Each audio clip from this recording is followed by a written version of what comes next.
Buenos días, queridos, ¿cómo van? ¿Cómo va todo? Aquí estamos. Bien, bien, bien. Oye, hoy es un día importante, Jorge. ¿Será? No, no creo. En verdad Sí, no. ¿no? Alguien ya llegó. No vamos a decir a qué piso, pero ya se llegó a un piso extra. Y es el cumpleaños de nuestro amigo Max. Así que primero un aplausito para Un Max. aplauso ahí para Max. Mira, no dijimos sus qué edad 30. es, güey. Le valió. No, man. No, pues Pero ya. no te preocupes, yo también ahí voy a acompañarte en menos de un mes. No, un poquito más de un mes, pero ya también te voy a acompañar a los mismos 30, querido. Te mando un abrazo. Ahí te esperamos. Aquí el que sí está joven, aquí es el querido Luis. Sí. Tiene como 18 años todavía. Pero la vida me ha tratado tan mal que me veo más jodido que todos. Sí, pero bueno, hoy acompañarnos en el cumpleaños de aquí el querido Max. Vamos a estar hablando con uno de los miembros y gestores culturales de la Asociación Latinoamericana de Managers y Agentes Musicales. Empezó haciendo reseñas de conciertos y discos hasta llegar a ser editor de revistas tales como Civil Motion, Culture y La Canica. Es manager de artistas como la RTR-XN, Virrey, Niño o Golden Ganga, quien manejó por 10 años. Ha llevado también a bandas mexicanas a mercados internacionales como The Canadian Music Week, Circularte, el MUPA, entre otros. Y dentro de la MMF está abogando por la Comisión de Recaudo y los Derechos de Autor. Y dentro de la Asociación de Managers de México promueve el movimiento de salud mental para poner en acción buenas prácticas para artistas y profesionales de la industria. Coprodujo el documental Guadalajara 25 años de rock con beca del Consejo Nacional para la Cultura y las Artes de México, y este invitado ha sido invitado académico en diferentes universidades, delegado en conferencias alrededor de Latinoamérica y consultor y productor de diferentes festivales de México. Hoy con nosotros desde Jalisco, si no estoy mal, ahorita me corregí si estoy mal, el fundador de Equal Media. Aplausos para Ulises Anger. ¿Cómo estás, Ulises? Hey, muchas gracias. Por fin se hizo. Todo muy bien, sufriendo y padeciendo el calor de Guadalajara. No sé cómo estén ustedes acá, pero acá los 35 grados no me agradan muchísimo. Acá estamos igual. Pero aparte pasa, no sé, bueno, yo soy de la Ciudad de México, güey. Y en la Ciudad de México ya también está haciendo un calor así infernal, me dicen mis amigos y todo. Pero la Ciudad de México no está como adaptada con aire acondicionado ni nada. O sea, ni un departamento tiene eso, y por lo menos aquí como en España sí hay. Entonces me imagino que igual la están sufriendo un poquito más allá. Pues ya ves, decían que no existía el cambio climático, pero bueno, aquí nos está pegando. Sí. Y una de las cosas que a mí más me gusta de Ciudad de México es su clima. De hecho, voy a andar por allá esta semana. Es que pues, ¿te gusta? O llueve o te quema, ¿no? O sea, y ya. A mí me gusta mucho el clima londinense de Ciudad de México. Sí, güey. Está cagado. Pero bueno, justamente ya para entrar como en materia de la entrevista, para empezar a poner en contexto a la audiencia, quisiéramos empezarte preguntándote cuál es el rol de un gestor cultural, que al final de cuentas sentimos que es lo que engloba lo que has hecho a lo largo de tu carrera, y cómo fue tu camino que te llevó a involucrarte como embajador, consejero de empresas interesadas en México y desarrollar el mercado de América Latina. Mira, la gestoría cultural en sí, yo la podría reducir a una sola cosa, que es buscar espacios para artistas mexicanos en otros países. Y de igual forma también ofrecer espacios dentro de México, no solamente en festivales, puede ser desarrollo de giras, puede ser conferencias, puede ser etcétera. O sea, todo lo que tenga que ver con la cultura, que sea en una ruta de 2 vías. O sea, yo en eso podría redundar o reducir el trabajo del gestor cultural. Obviamente involucra muchísimas cosas para que esto suceda, y el camino, yo te podría decir que en mi caso es el amor hacia la música desde muy niño, ¿no? O sea, desde que tengo uso de memoria siempre he sido muy melómano, muy amante de los libros, gracias a mi madre y a mi padre, que me inculcaron desde muy pequeño. Y yo fui como ese frijolito negro que se salió, ¿no? Porque mi hermano es médico, el otro es psicólogo, y yo en teoría hubiera tenido que ser el arquitecto, pero no, me salí de la línea. Y ven, y ahorita hablando como de estos espacios que uno termina como poniendo para diferentes artistas, una de las cosas que me parece muy interesante es que a veces México tiene este tipo de festivales en los cuales los carteles son muy, muy diversos, como el Machaca Fest. Entonces queríamos preguntarte como en base a qué tipo de razones surgen este tipo de carteles? ¿Será porque así es la audiencia mexicana o porque esa es la demanda de artistas que están en este momento teniendo? Cualquier que sea el motivo, digamos, estas combinaciones de artistas, queríamos preguntarte a qué se debe y ya es como un tipo más de oportunidad o puede llegar a ser algún tipo de amenazas también para los mismos promotores del festival. Pues para mí obedece gracias a Spotify. O sea, de hecho, si vemos el cartel de Coachella, o sea, el hecho de tener artistas como la banda MS, que es una banda muy representativa en México, e incluso Vive Latino ya lo venía haciendo desde hace algunos años cuando empezó a meter a los Tigres del Norte o de repente algunos Intocable. O sea, por ejemplo, en Monterrey, que sucede mucho eso. Eh, para mí obedece yo le llamo a la cultura del shuffle. O sea, si ahora mismo vemos la playlist de un chavito, o sea, puede pasar desde speed metal y de repente se va al pop y de repente al reggaetón. Y a mí eso en particular me parece muy interesante y creo que abre el espectro de que ya no necesitas ser tan true, ¿no? Como el decir, yo solo escucho metal y lo que no sea metal no está bien, o yo solo escucho esto y no, la música es para todos. O sea, y en mi caso también a veces nos queremos hacer los eruditos nombrando a bandas súper cultas, pero yo, por ejemplo, también disfruto un disco de Ramón Ayala, un disco de Juan Gabriel y creo que la apertura a ese espectro de la música ahora mismo se ve reflejada en los line-up de los festivales, sobre todo los que van enfocados a latino, ¿no? También vemos el Ruido Fest de Chicago, que también tiene ahí ciertas tendencias igual más orientadas a la nostalgia, pero para mí obedece pues a la cultura shuffle del escucha a partir del streaming, ¿no? Y me parece muy, muy interesante porque no estoy totalmente de acuerdo y creo que además como que ese fenómeno se ha visto como exagerado o en parte como, no sé, como boosted sería en inglés por el reggaetón. No sé si estáis un poco de acuerdo o no, pero el reggaetón sin duda hoy en día en Spotify es como gigante y ha ayudado muchísimo a adelantar nuestra industria, pero como también la otra cara de la moneda es que tenemos mucha más música, o sea, hay salsa, hay mucha más música en Latinoamérica en general y que creo que nos ha costado mucho más como exportarla. Entonces quería preguntarte como, ¿cuáles crees tú que puede ser alguna solución a esto? ¿Cómo lo ves? Etcétera. Mira, en el caso del reggaetón, yo personalmente no lo consumo, pero no lo satanizo.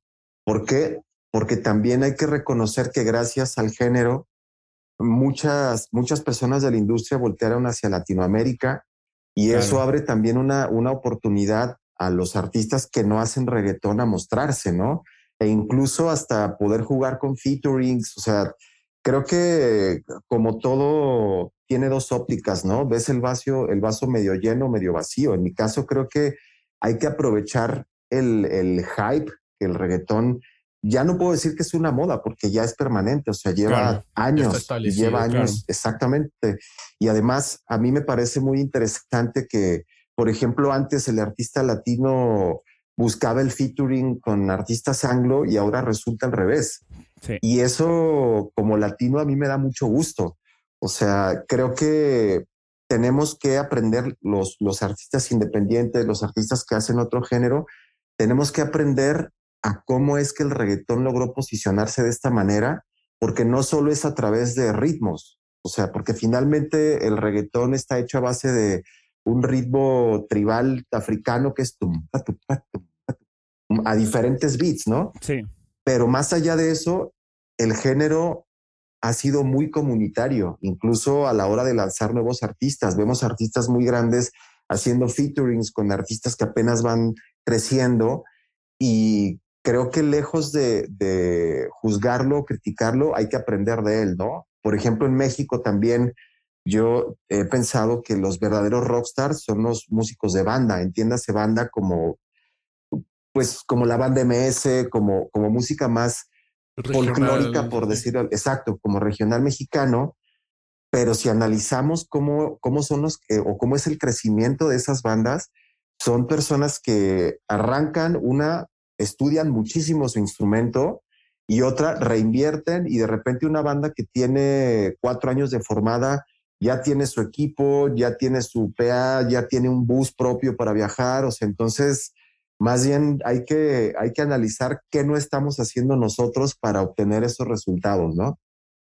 Totalmente. Y ahora, como hablando también de, listo, este boom que está teniendo el reggaetón y esta como más visibilidad que le da también a todos los otros artistas que pueden estar entre los otros géneros. Por ejemplo, en Colombia sucede mucho que a veces todo lo que está afuera o lo que se produce afuera o la música anglo se percibe como mejor, entre comillas, que la música local, ¿de acuerdo? La otra vez estábamos hablando con Max y nos estaba contando que también en Chile a veces se percibe esto, pero la otra vez hablando también con Luis y con Carolina Daza de TikTok, nos están diciendo que en México también gracias a la mayor cantidad de venues que puede haber, hay mucha visibilidad para artistas que están surgiendo y el apoyo de la audiencia mexicana a la música local es mucho más fuerte y mucho más arraigada, incluso tanto que el mismo consumo está un poco más balanceado entre lo local con lo anglo o con lo extranjero. Entonces, mi pregunta va hacia, ¿tú qué crees que se puede aprender de, digamos, de la audiencia, de la cultura mexicana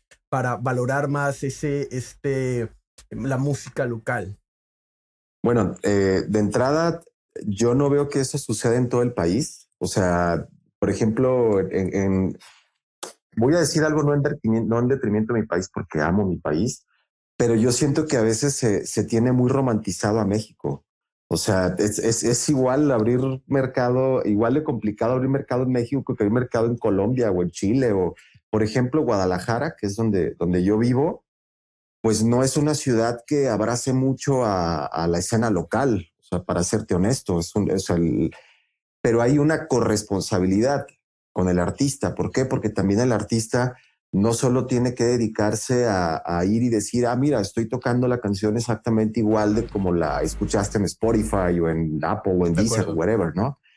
La idea es que el artista también tiene que ofrecer algo más, o sea, y yo lo que percibo es que en ocasiones cuando un artista va y visita otro país, ya va preparado no solo con un concierto, va preparado con un performing. O sea, hay tres maneras de hacer un concierto, a mi punto de vista solamente, ¿eh? Creo que el artista en ocasiones hace toquines, que en México toquín entiéndase como, ok, estoy empezando, quiero enseñarle la música a mis amigos, estoy en una fiesta, ok, práctica. Después viene el proceso del concierto, donde, ok, ya estás tocando increíblemente bien, pero hace falta como ese aderezo, ¿no? Esa cerecita del pastel que es dar un show, dar un performance.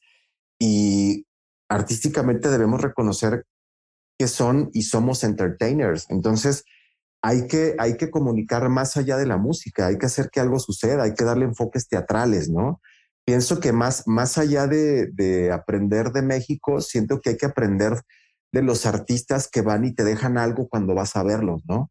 No siempre tiene que ser un gran artista. Hay artistas que en un venue para 50 personas sales y a mí me ha pasado, por ejemplo, que te vuelan la cabeza y llegas y o en mi caso, lo primero que hago es, o sea, en Spotify lo sigo y empiezo a investigar acerca de este artista. ¿Por qué? Porque me generaron una emoción que no solo tocó mi sentido de la escucha, sino que también me vibró en otras partes, ¿no?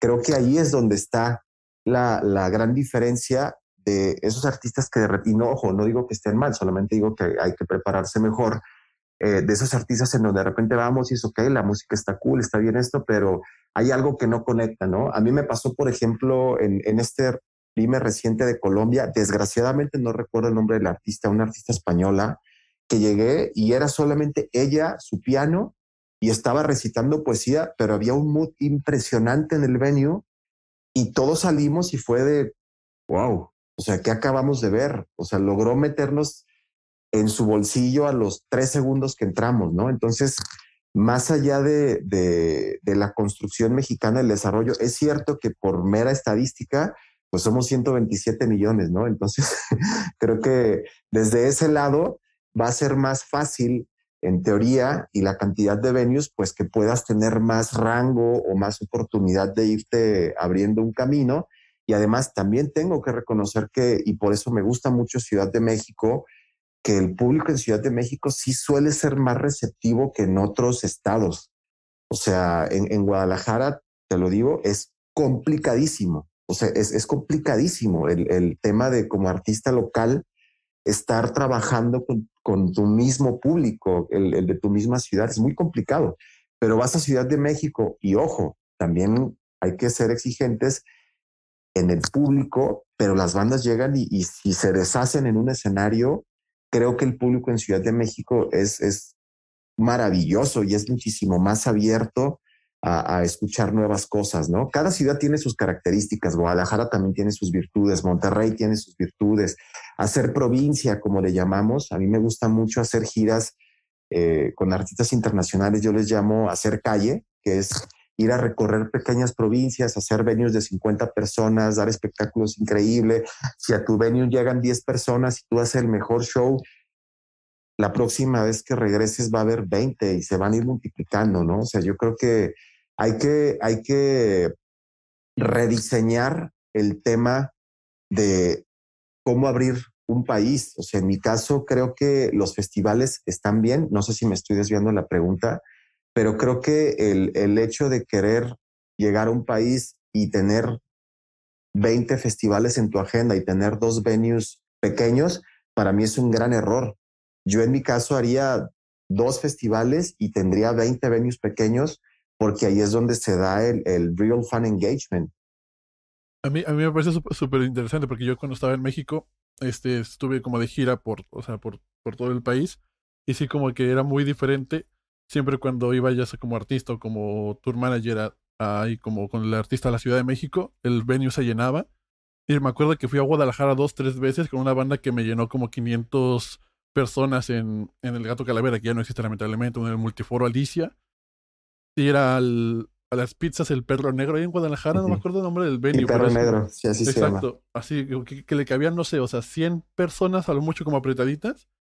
Y que el público al final era las otras 2 bandas de Guadalajara que le iban a abrir a la banda que iba a tocar de Ciudad de México. Y es como, chale, o sea, sí cambió un poquito. Primos. Sí.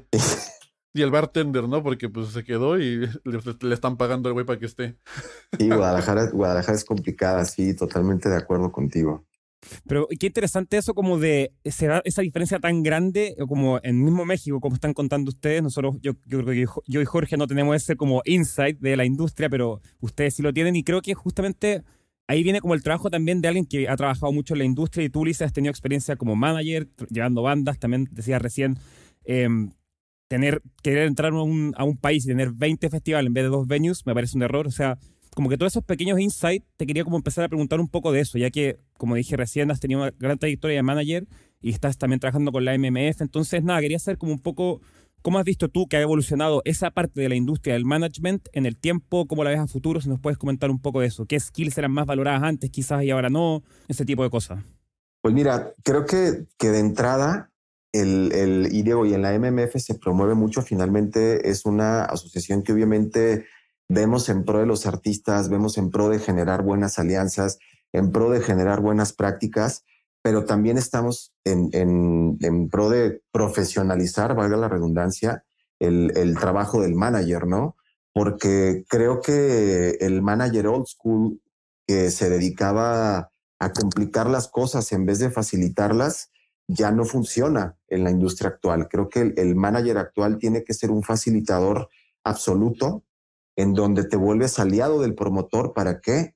Para que no solo en el concierto vaya bien en una venta, sino que te tienes que involucrar más allá para establecer dinámicas de marketing, ofrecerle todas las redes de tu artista. O sea, creo que uno de los skills más importantes del manager actual es ser un facilitador, pero también debes estar constantemente aprendiendo y analizando e investigando nuevas tendencias. Ojo, no siempre para seguirlas, pero para romper una regla primero hay que conocerla, ¿no? Entonces, uno de los temas, por ejemplo, que la pandemia nos trajo a flote es el tema de los derechos de autor, de los metadatos, etcétera. Y ahora mismo, por ejemplo, desde la Comisión de Recaudo en la MMF LATAM, hemos empujado mucho ese tema. ¿Para qué? Para que el artista pueda tener mejores earnings a partir de metadatos, ¿no? Y son cosas que pudieran entenderse tan básicas o tan simples, pero el hecho de que no se practiquen pueden hacer que un artista no reciba. De por sí, las DSPs pagan muy poco. Y si tú además de eso no les das la información necesaria para que te paguen lo que te corresponde, pues creo que ahí también, insisto, hay corresponsabilidades. No creo yo que el mainstream sea malo, o no se trata de culpar, se trata de generar, reconocer y aprovechar para poder generar uniones, ¿no? Pero el PR definitivamente también es una skill que siempre va a necesitar un manager, el invertir en viajes, pero el análisis, el ser facilitadores, para mí es lo básico. O sea, es parte básica, enamorarte de tus proyectos, o sea, pero la información es básica y ahí está la información, ¿sabes? O sea, creo que actualmente con la capacidad que tiene la web, y ahora mismo, digo, ya nos pudiéramos meter a hablar de web 3.0, etcétera, Sí. pero ya eso nos tomaría otras cosas, pero hay que investigarlo todo para que podamos ofrecerle a nuestros artistas nuevas áreas de negocio, ¿no? No solamente el live. Y eso quizá voy a ser políticamente incorrecto, pero es de las cosas buenas que trajo la pandemia porque nos obligó a que nosotros como managers también diversificáramos las áreas de comercialización que tiene un artista. Y la web nos lo permite, ¿no? O sea, ahora mismo los NFTs, que son todo un tema, o sea, también nos abre espacios de comercialización y de que un artista pueda ser autogestivo, pero necesitamos información. ¿Por qué? Porque todo eso sin metadatos no sirve para nada. Puedes ser un artista muy exitoso y tener millones de plays, sí, y de repente cuando te llegan los earnings de las DSPs o te manda los earnings tu agregadora y dices, ¿por qué estoy recibiendo tan poco? Y a mí me ha tocado hacer análisis o hacer asesorías con bandas y de repente cuando revisamos el tema de metadata y le digo, that's why, o sea, ahí está el por qué no estás recibiendo, porque no tienes los códigos, o sea, no nada más es tener un ISRC y un UPC, o sea, necesitas otros códigos. ¿Para qué? Para que tu sociedad de gestión colectiva reconozca a quién le tiene que pagar, ¿no? Y además, si ahora mismo no tienes esos códigos, por ejemplo, te cierras un área de comercialización como también puede serlo la sincronización, ¿no? Entonces creo que es, cerrando la pregunta, yo diría, facilitadores, tenemos además que investigar muchísimo y ofrecer nuevas alternativas de comercialización para la música, ¿no? Estar analizándolo y generación de alianzas. Y ahorita justo que hablas un poco acerca como de las falencias o en donde hay como ciertas áreas de oportunidad de crecimiento para la industria. Una muy importante que yo he notado también es o sea, hay muchos emprendedores en México y muchos emprendedores que están como buscando hacerse una carrera profesional en la industria musical con esta cultura DIY, sacando proyectos, merch, o sea, muchas vertientes, por así decirlo. Pero sí he notado como cierta complicación, por ejemplo, en el caso de generar una inversión o de buscar y obtener una inversión para sostener este proyecto, ¿no? Y el otro día estaba hablando justamente con una amiga de Perú, que es la fundadora de Music Link, que es una plataforma que ayuda como a conseguir giras y todo eso y conciertos para los artistas. Y ella me comentaba que consiguió un financiamiento de $15,000, que eso en Perú es muchísimo, pero a comparación, De por cualquier ejemplo, lado, en cualquier lado es una plata. o sea, sirve. Ella estaba súper agradecida, pero de repente salen noticias aquí como en Francia, esta startup de aquí consiguió 10 millones de euros de financiamiento. Tantos millones. O sea, los números son mucho más grandes. Y entonces, o sea, estos $15,000 en Perú pueden ayudar demasiado, pero sí se nota como un poco esta complicación de buscar, porque me dice, o sea, esto es un premio que me costó, o sea, y la luché, pero, o sea, me escogieron a mí de cientos, de miles que se quedaron sin esta oportunidad de financiamiento.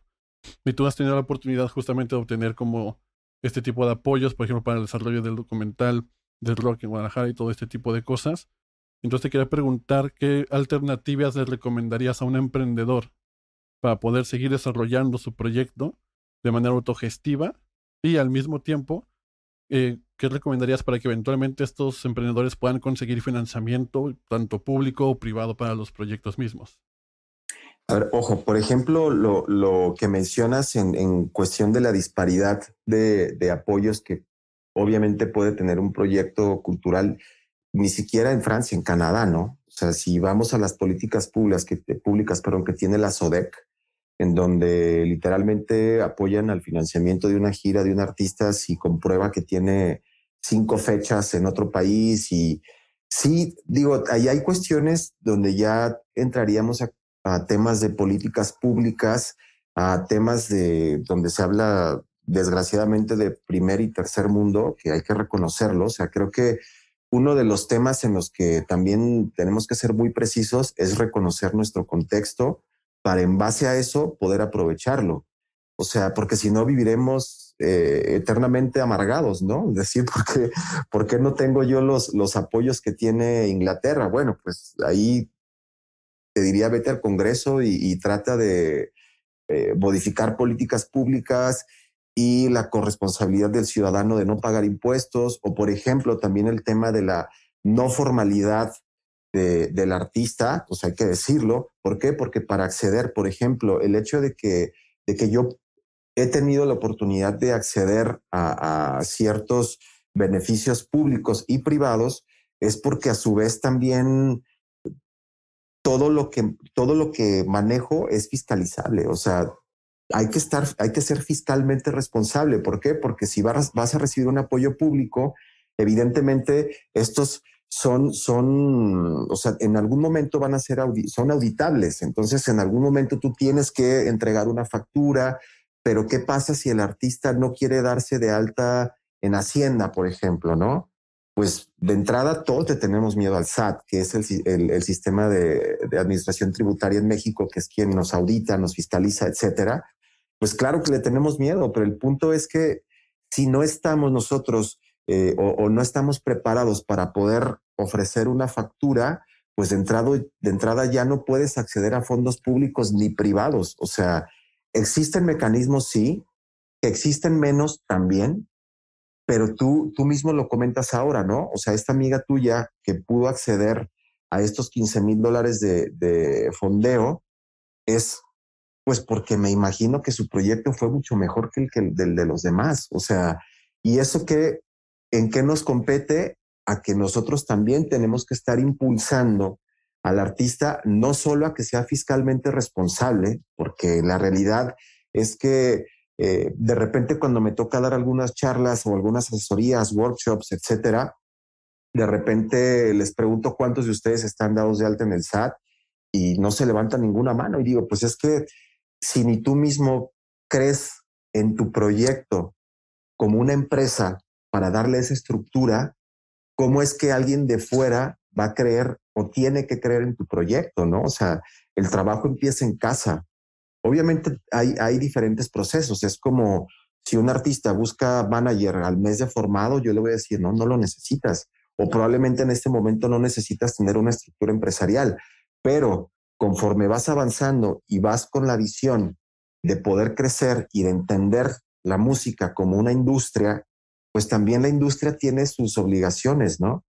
Y para poder jugar esos juegos, valga la redundancia, pues también necesitas tú ofrecer algo a cambio, ¿no?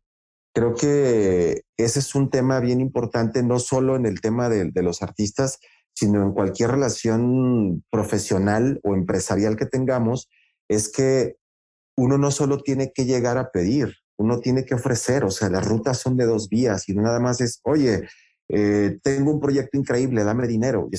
A ver, espérame, ¿por qué te tengo que dar, no? Entiéndase como industria, ¿no? Por ejemplo, muchas personas que critican a los festivales en México y dicen, no, es que siempre tienen el mismo line-up o siempre tienen a sus preferidos. Digo, a ver, es que obviamente todos tienen malas prácticas y buenas prácticas, pero entiéndase que eso es una iniciativa privada que evidentemente necesita un retorno de inversión. Entonces, para que tú seas interesante para estar en un festival, primero tienes que desarrollar un trabajo de fan engagement en donde al festival, el hecho de tenerte ahí, por más bueno que seas, también le va a representar una venta de etiquetes. Entonces, no podemos hablar de querer formar parte de una industria si nosotros mismos no nos percibimos como industria. Entonces, ¿cómo accedemos a esos fondos? Pues siendo muy profesionales. O sea, creo que el trabajo para que la música funcione está detrás de la música, está detrás de los escenarios, está en el laburo aburrido, que a mí me encanta, la verdad, el hecho de estar en una oficina, investigando, enviando correos, haciendo PR, viajando. O sea, pero la realidad es que ahí es donde se gesta todo este proceso para que un artista pueda llegar del punto A al Z, pero no queriendo brincar de la A a la Z inmediatamente. Es, brother, hay una B, una C, una D, una E, o sea que no podemos brincarnos esos procesos, ¿no? Digo, no sé si contesté la pregunta, pero siento que es parte de que también entendamos nuestro proyecto como una empresa. Ojo, si lo quieres ver de esa manera, si lo quieres ver como un hobby, también es totalmente respetable, pero va a llegar un punto en el que creo que éticamente no puedes quejarte porque tú mismo no estás dando esa estructura. Es como, por ejemplo, si alguien llega con un artista, un supervisor musical, a mí me ha tocado sincronizar algunas canciones para cortos pequeños y es muy complicado el hecho de obtener canciones, sobre todo cuando hablamos de artistas independientes. ¿Por qué? Porque cuando llegas y le dices, oye, necesito tu IPC, tu ISWC, necesito los STEMs, necesito que estés dado de alta, necesito pagarte, pero que me emitas una factura, y se vuelve una tarea muy complicada. Y entonces ahí también dices, wow, o sea, me encantaría que también el artista estuviera preparado para cuando se den estas oportunidades, ¿no? Y eso también es parte del trabajo que nosotros, por lo menos en Equal Media, hacemos, o sea, el tema de también impulsar la profesionalización de una escena. Obviamente me encanta trabajar con bandas, yo ahora mismo trabajo con RTRXN y con Virrey, que son proyectos que amo, pero también creo que hay que expandir ese laburo. ¿Para qué? Para impulsar una escena. Y ahí ahí los filtros se dan solos. Es decir, tú haces una convocatoria a un workshop o una asesoría, etcétera, y te das cuenta que de un rango de 100 bandas van 5, dices, primer filtro. Y a partir de ahí, en esas 5 te vas dando cuenta que esas 5, quizá 4, no tienen los proyectos listos para internacionalizarse, para poder comercializar su música más allá de una DSP, y te vas dando cuenta por qué el embudo se hace tan pequeño y por qué de repente, de haber tanta música en una ciudad, que eso me encanta, de repente te das cuenta que de 200 bandas hay 5 sobresaliendo, y dices, ese es el por qué esas 5 están sobresaliendo. No solo están haciendo buena música, porque finalmente la música es lo más importante, eso no hay que dejarlo de lado, pero el romanticismo se tiene que dejar cuando ya hiciste una canción increíble, porque a partir de ahí te vuelves empresario y tienes que pensar como tal. Y por eso, ojo, esto es mi punto de vista, mi perspectiva en base a la experiencia que yo he tenido, tanto en mi ciudad como en mi país o como en los países donde me ha tocado tener la dicha de trabajar con escenas locales, ¿no? Pero siento que ese embudo se da precisamente por eso, por compromiso, por disciplina, por convicción, por constancia. Y siempre menciono mucho el mantra japonés que dicen, en ocasiones puede más la constancia que el talento. Y a mí me ha quedado muy claro con muchísimos proyectos. Entiendo, totalmente, y estoy de acuerdo porque llega poco a poco el momento en que el artista, así como decías, que si acá ya llevas únicamente un mes de haber sacado tu primer tema, no es un momento para sacar un manager, pero a medida que van pasando el tiempo, a medida que van pasando, digamos, ya empiezas a tener como ese fan engagement, ya vas viendo que tienes que ir profesionalizando la cuestión, profesionalizando ese trabajo que hay detrás de las canciones. Y eso está bien, no necesariamente todos los artistas se tienen que dedicar y saber todas las cuestiones y los detalles de la parte administrativa, pero también tienes que tener en cuenta que lo tienes que desarrollar si quieres dejar de percibir y que la gente deje percibir esto como tu música, más allá de los fans, como un hobby. Porque al fin y al cabo, armando equipos también son cuestiones que a uno le empiezan a abrir horizontes y complementos que uno no tiene como artista. Y ya hemos hablado sobre el gran interés que hay sobre varios artistas anglo o internacionales en querer colaborar con artistas latinoamericanos.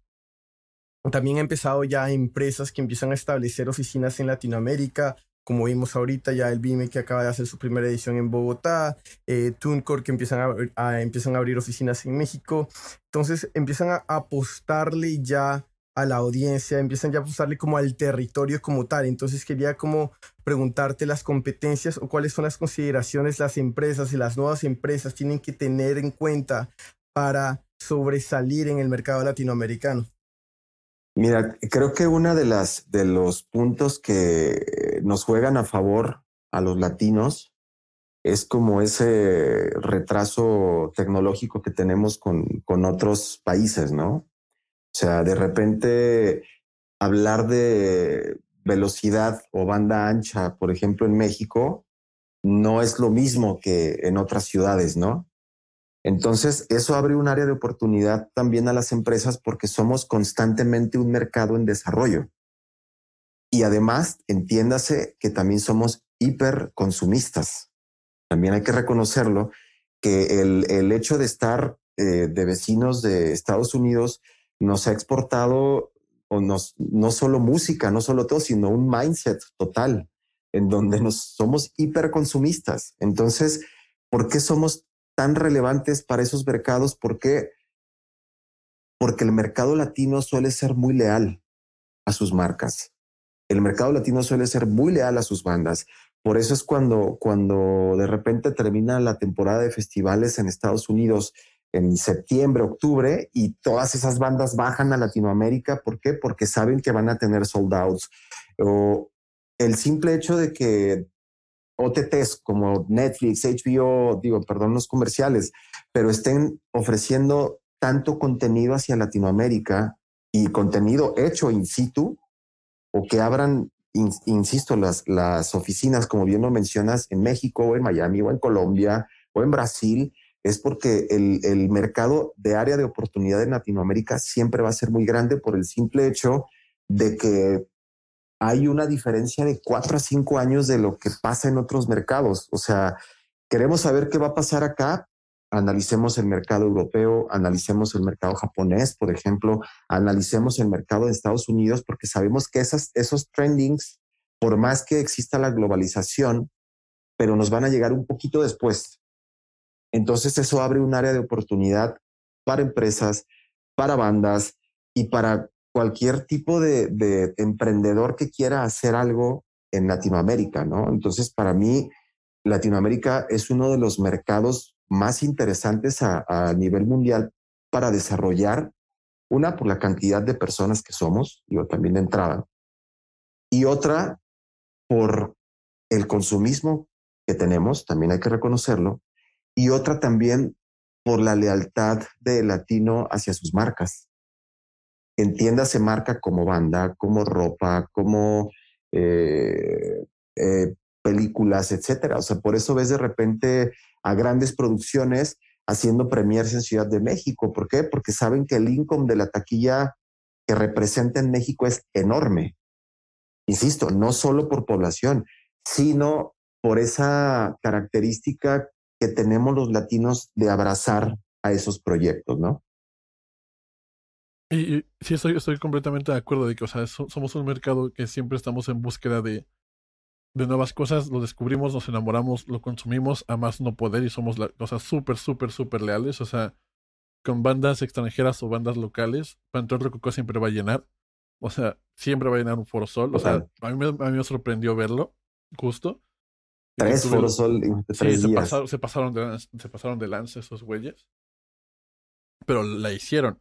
Y igual con las ropas, o sea, es muy común ver festivales, por ejemplo, Monster Energy o Johnny Walker todo el tiempo, y después ya todos empiezan a consumir eso para hacer como pertenecer. Entonces estoy muy de acuerdo, lo he visto mucho. ¿Y tú qué consideras a nivel un poco industria, no tanto artista fan o consumidor de música, que este tipo de expansiones pueden generar algo? O sea, ¿qué tipo de impacto, ya sea positivo o negativo, pudieran tener al hacer estas expansiones en México, en Colombia, en Miami, para trabajar justamente exclusivamente el mercado latino? Pues bueno, ahí también está como el fenómeno Walmart, ¿no? O sea, tampoco hay que matar a las tienditas locales. O sea, el tema de que, a mí me encanta ir a festivales, pero la realidad, yo tengo 40 años, la realidad es que yo disfruto muchísimo los venues pequeños. O sea, hay un área de oportunidad grande, pero también cuando saturas el mercado, evidentemente hay una parte que estás matando del mercado en desarrollo. Yo no digo underground, el mercado en desarrollo. Emprendedor. Exacto. ¿Por qué? Pues porque también no todos son los festivales. O sea, la pasas increíble, pero Hay algunos festivales que yo les llamo los selfie festivals, en donde muchos de los asistentes realmente no conocen al 90% de las bandas que van a ver, y no es que vayan a descubrir, es solamente van, se toman su selfie aquí en X festival. En una luz de That's neón. it. Ajá, exacto, y ya. Entonces digo, o sea, sí ve a los festivales. ¿Por qué? Porque forman parte de una industria, son parte importante del crecimiento de un artista, sí, pero tampoco hay que saturarlo. O sea, también hay que voltear a ver los venues pequeños, ¿no? O sea, que es ahí donde a mi punto de vista sucede mucha magia. ¿Por qué? Porque cuando, insisto, te topas con artistas que te pueden ofrecer experiencias extrasensoriales, ahí se da un fan engagement brutal. Porque probablemente no te costó el cover. Dices, ok, el artista está girando, está abriendo mercado. Pero yo, por ejemplo, en mi caso, cuando veo un show que me voló la cabeza, lo primero que hago es ir a su área de merchandise a comprar lo más que pueda. Es decir, le traes vinilos, traes beanies, traes hoodies, traes t-shirts, o sea, y les compro. ¿Por qué? Porque digo, muchísimas gracias por ofrecerme esta experiencia. Hay que ser recíprocos, ¿no?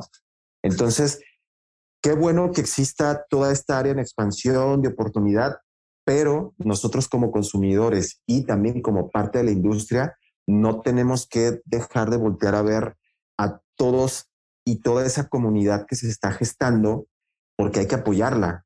Si no apoyamos esa comunidad, pues va a seguir pasando lo mismo, que es, veremos a los mismos artistas en los mismos festivales, pero hay una corresponsabilidad también ahí del fan o del público. Si yo como público no apoyo a que esa banda que me encanta y que está haciendo las cosas bien pueda subir, y al contrario a eso voy solamente a festivales, pero si esta banda voy a un lugar y está cobrando $3 y no quiero ni pagar $3, vuelvo a lo mismo. Llego y le digo, entonces no te quejes después de que veas que en este festival esa banda no está. ¿Por qué?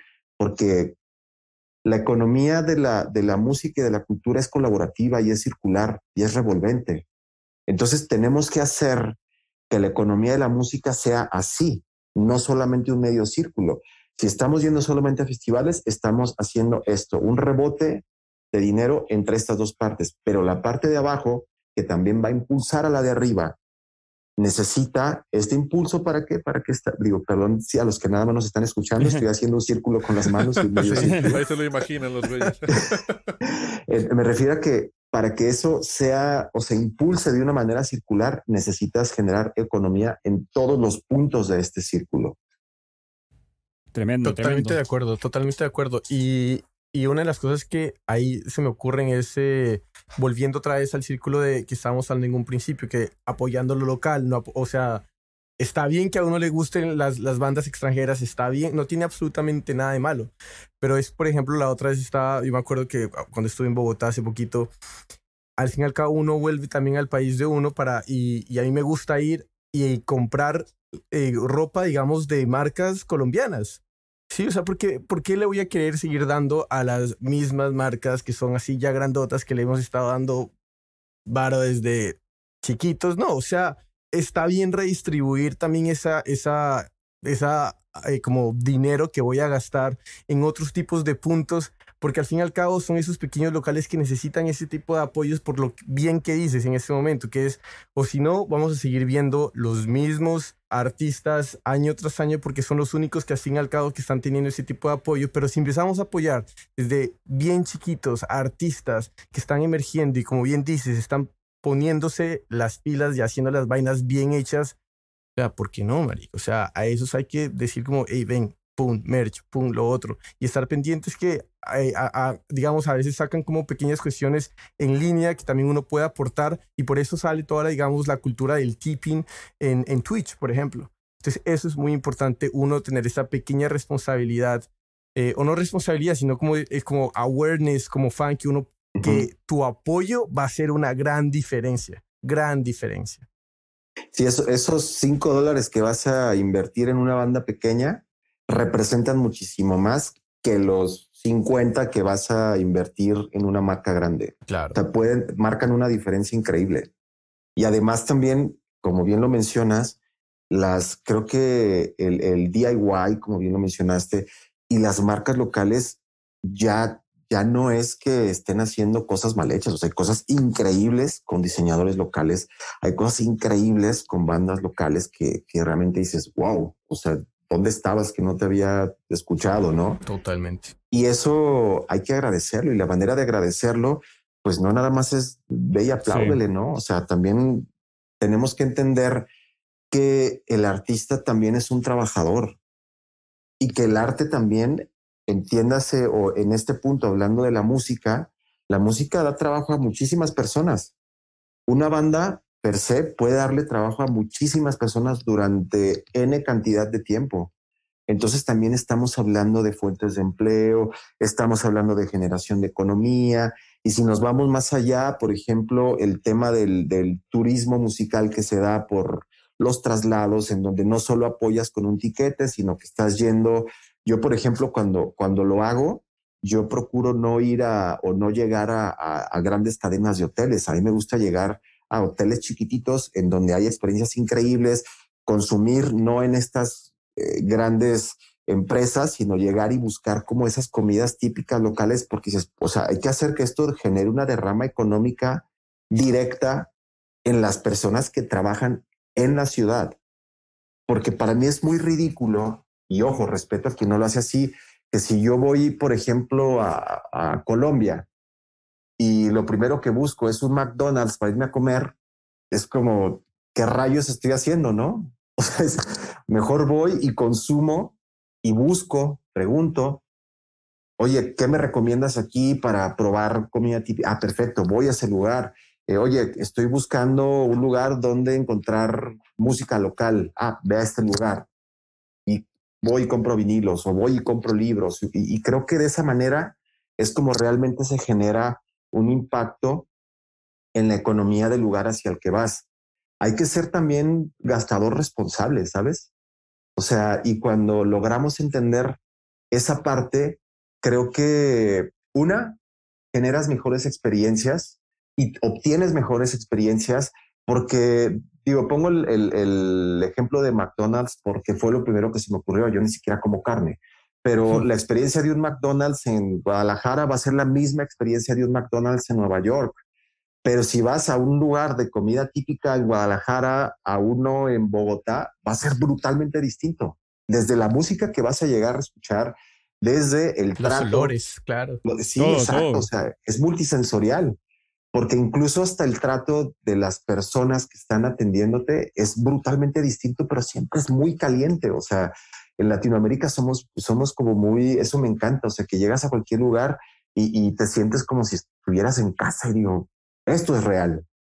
No llegar a un Starbucks en donde vas a quererlo de esto y sabes, como todo ese speech que ya te sabes incluso, y dices, claro que no, mejor prefiero ir a un lugar en donde me sirvan café colombiano delicioso, y en donde, de hecho me pasó en Bogotá, en donde esta persona me contó de dónde venía el café, o sea, me contó muchas cosas, y yo de repente decía, no sé si tomármelo o ponerlo en una vitrina, pero me, pero me supo delicioso, ¿sabes? Y creo que estos son el tipo de experiencias que nos ayudan realmente, uno, a vivirlo de una manera mejorada y no genérica, y se vuelve revolvente.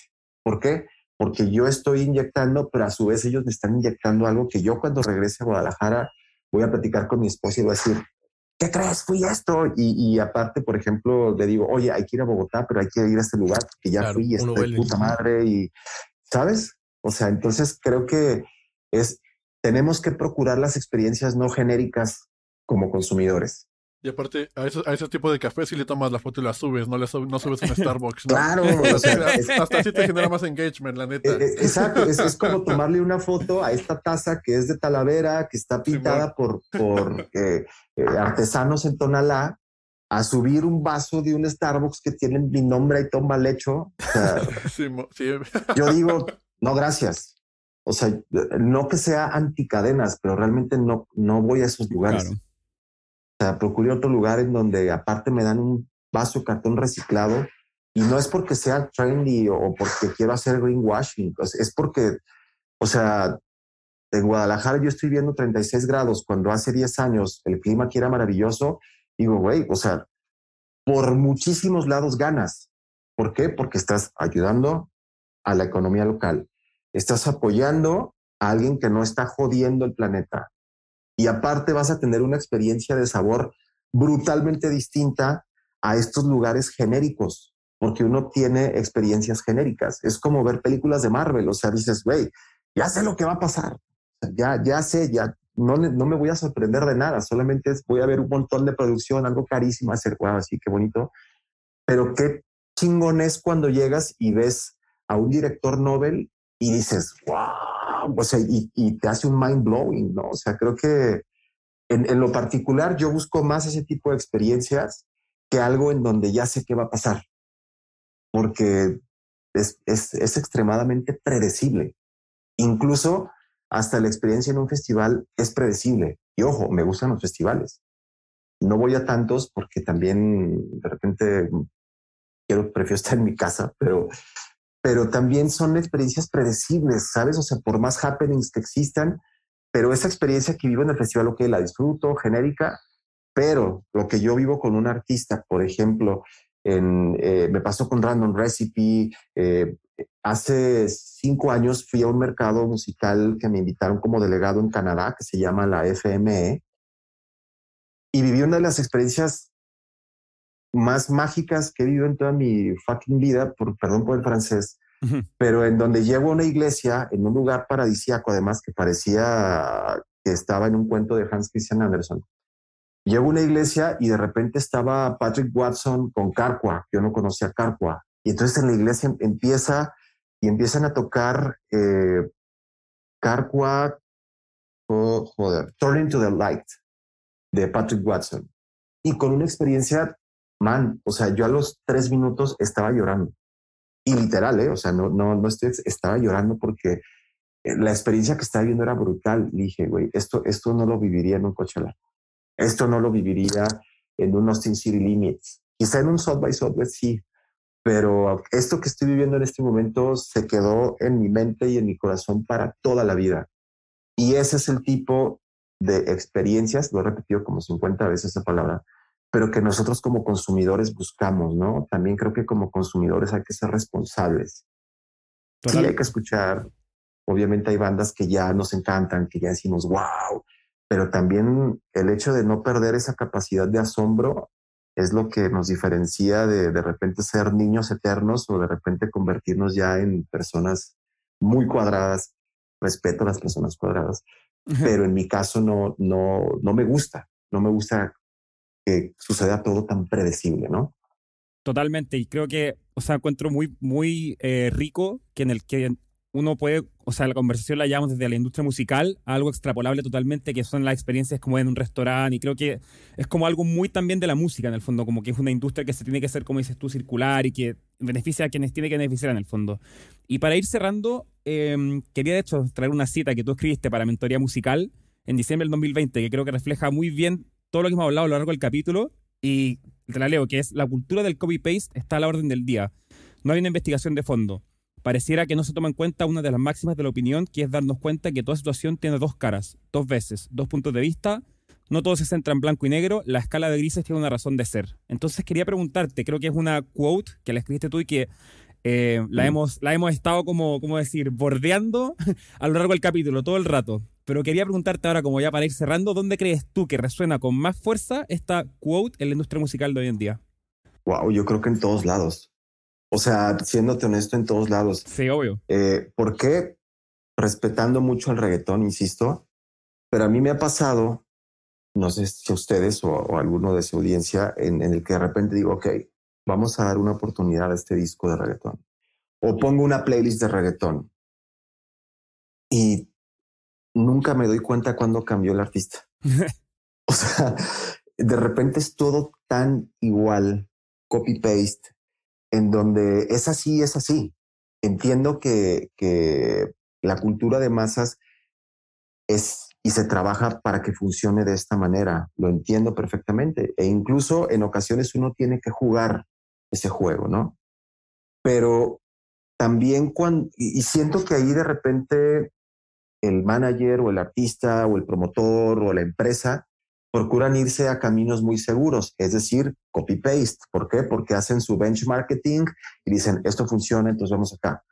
Pero de repente cuando te sales de la curva, pueden suceder cosas muy interesantes, ya sea a nivel de experimentación musical, porque algo que me ha tocado y qué bueno que lo tocas, te lo agradezco, es cuando estoy con bandas y de repente quieren ser, o tú los escuchas y dices, esto es una copia insultante a Zoé, ¿no? Claro. Por decirlo, que de repente acaba una generación de bandas Zoé impresionante, o las 10,000 Natalias Lafourcades que salieron después de Natalia Lafourcade.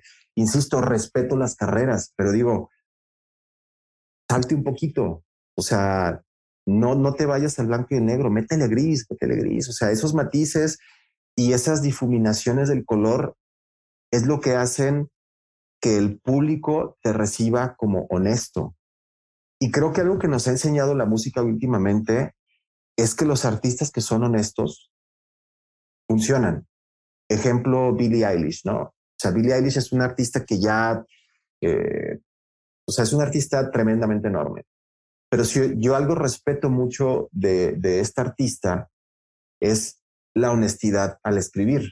¿Por qué? Porque literalmente yo no me puedo identificar con una lírica de Billie Eilish porque no tengo 17 o 18 años y ni soy mujer. Pero sí entiendo por qué millones de chavitas la entienden. ¿Por qué? Porque literalmente lo único que está haciendo es escupir lo que su cerebro está pensando, ¿no? Obviamente aderezado con una gran producción. O casos, por ejemplo, en México, como el de Santa Fe Clan, este rapero, en donde podrá gustarnos o no, pero a mí en el Vive Latino, por ejemplo, de este año dije, ok, quiero ir a verlo porque quiero entender ese fenómeno. Y cuando lo vi en tarima dije, eres real, man. O sea, lo vi y dije, este man es real. O sea, y eso se contagia. Y el man no es que esté haciendo lo que hizo Cypress Hill o lo que hizo...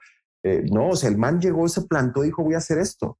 Entonces, lo mismo, Zetangana a mí me voló la cabeza, el mismo Residente, o sea, son artistas de verdad, me refiero a de verdad, no porque los otros no lo sean, sino que de lo que están hablando es algo por lo que ellos están pasando de verdad. Entonces, eso como público uno lo agradece y puedes identificarte o no, pero se siente cuando algo está siendo empujado muy a la fuerza y algo está haciendo como un, ok, no sé qué pase con esto, pero vamos a darle porque mis sentimientos, mis emociones y mi cerebro y mi romanticismo de artista a la hora de querer sublimar todo esto, lo voy a plasmar en una canción. Se percibe, o sea, uno percibe cuando algo es insultantemente prefabricado o algo está hecho de verdad. Y eso genera fan engagement en todos los aspectos, incluso no solo en la música, en cualquier... si tú haces ropa, si tú haces comida, si tú haces lo que sea, es como si tuviéramos a una persona que vende hamburguesas e intenta hacer McDonald's. No, brother, no vas a poder. Pero le ponen ese cariño y le aderezan con cosas. Es como el sushi, ¿no? O sea, llegó a México y en México le pusieron chile y le pusieron un montón de cosas. Queso manchego, queso Ajá. Y es delicioso. Y la verdad es que dices, wow, este sushi está bien rico, pero esa tropicalización y ese corazón que le ponemos a las cosas, el consumidor, entiéndase como público, lo va a sentir, lo va a entender y si se conecta, se va a conectar contigo durante muchísimo tiempo. Completamente, completamente. Y yo creo que este capítulo da para una invitación a la gente, ya que hablamos del apoyo a pequeños artistas, a estos pequeños venues, también la forma en la que, porque también estabas diciendo, cuando escuchamos una canción de reggaetón, cuando un álbum de reggaetón, una playlist de reggaetón, les invitamos también a encontrar todos esos pequeños venues o eventos que están sucediendo en sus ciudades, porque pasan en México, pasan en Colombia, pasan en Chile, pasan en todo lado. Simplemente hay que buscar, están ofreciendo cuestiones diferentes, están dando artistas diferentes y lo mismo pasa en el momento que queremos descubrir buena música. O sea, probablemente si estás escuchando este podcast te interesa la música un poquito más que otra gente, entonces hay un montón de fuentes de información diferentes. Vamos a dejar en la descripción de este capítulo una lista de diferentes como medias que pueden ir a tocar para descubrir artistas de todo el mundo, tanto locales como internacionales. Mi punto es, otra vez, abrir la puerta de la curiosidad que va mucho más allá. Y más si esa puerta de curiosidad se puede ir con la responsabilidad y el awareness que uno puede apoyar a artistas más pequeños y que el apoyo de uno va a tener un impacto muy grande. Entonces, si podemos llegar a ese lado, brutal, gente. Ulises, en verdad, te agradecemos, te luciste, muchísimas gracias por el capítulo. No sé si quieras dejar algún mensaje final, algún blog final, las redes sociales o algún lugar donde la gente pueda contactarte. Bueno, en Instagram estoy como @usaner, USANHR, y así me encuentran en todos lados. La página es www.equalmedia.mx, en donde ahí, créanme que del 80% de contenido que van a encontrar es de artistas, o sea, no van a ver a los Strokes ahí, que a mí me gustan, pero no van a ver ahí, van a ver otras cosas, ¿no? Y también, bueno, a los que escuchan en Estados Unidos, yo produzco un show para el ATV Network, que está todos los sábados a las 5 de la tarde por televisión abierta. Ahí hay mucha propuesta de artista nuevo. De hecho, ahora estamos lanzando los especiales de Vime y en junio tenemos un especial de Pride en donde hablamos con Ofelia Pastrana, una mujer brutalmente increíble con la que tuve una charla deliciosa. Entonces, atentos ahí y también que sigan, por favor, este podcast, porque la realidad es que la charla estuvo deliciosa. O sea, siempre disfruto muchísimo tener estas charlas. El agradecimiento y el aplauso se los doy yo a ustedes. Gracias, muchas gracias, Ulises, en verdad. Te agradecemos un montón. Querido Max, feliz cumpleaños nuevamente. Gracias. Feliz cumpleaños, por cierto. Gracias. El próximo cumpleaños te traigo mariachi, güey. Vale. Te los voy a cobrar, ¿ah? Que te veo en México, güey, para que salga más barato. Bueno, queridos, nos vemos entonces la próxima semana. Besos y abrazos para todos. Chao, chao. Hasta luego.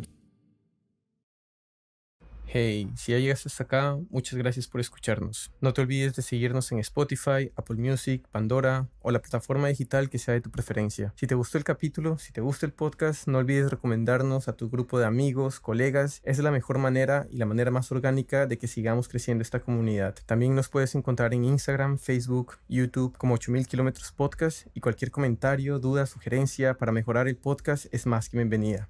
Nos vemos en el siguiente episodio.